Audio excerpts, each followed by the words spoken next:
turinjiye muri MT5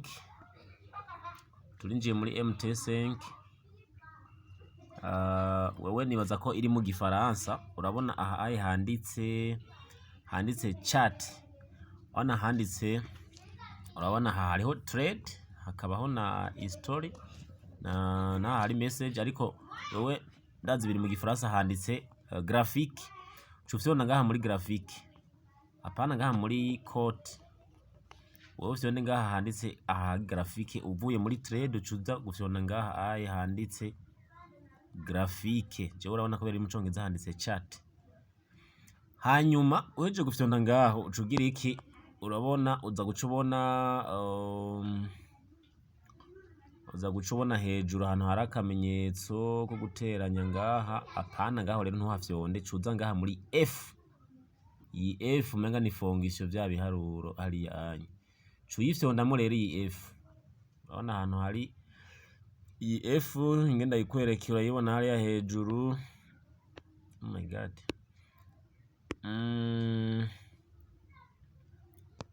F nguyi aha muri F, nukuvuga cufyonda aha muri F.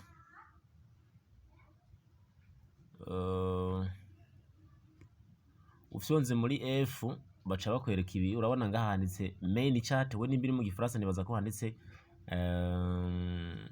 principal kwa garage. Bo mu gifaransa sindavyumva neza, mugabo ni intuze window ya mbere ko aha biri mu congereza. Hanyuma ufyonze iyo, bo uraza kumbwira mu gifaransa ngene handitse iyo ntuze ya mbere itangura. Sindavyumva neza mu gifaransa, ariko pas de problème. Iyo ucufyonda muri iyi, ucufyonda aha muri F. Ufyonze iyo ntuze ya mbere nimba ari principal, baca bakwereka amantuze yose, ama indicateur. Wowe ucufyonda, urabona aka kantuze aka karutur, aka fresh karaba inyuma, niko ga fresh karutur.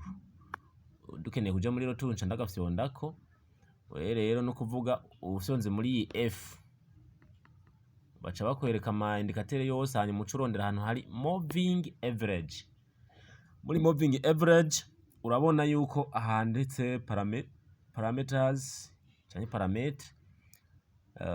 Urabona hari periode, uca wandika des, hari shift wandike 0, isanzwe hari dial, hari nigi usanga nyene bisanzwe byose biri set kirese mu gihe byose bakuhindura.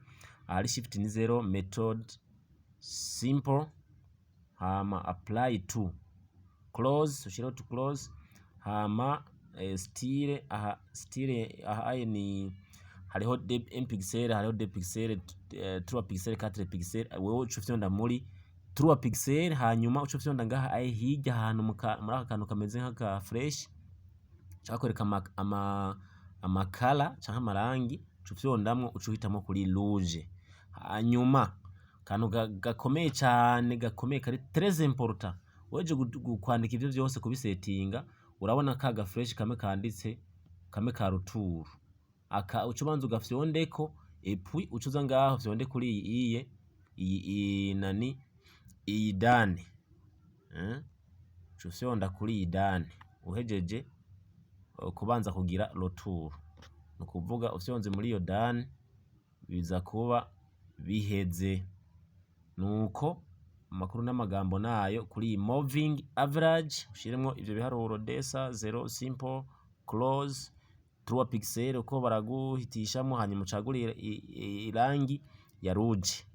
Nukuvuga iki? Iyo uhejeje ucufyonda ka kantu ka retour. Je répète encore, aga fresh ka retour akabona ngaha, aga fresh ka retour, et puis baca bakwereka ngaho ucubandanza ucufyonda kuri iyi dane.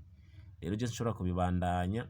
Uhejeje gufyonda dane uza kuraba kuri ya tableau hariya indani, usubira gufyonda muri MetaTrader 5, ucufyonda muri trade uza gusanga hagiyemo umurongo wa rouge. Ubu rero tuzodufasha tuzatugenda turabibandanya après.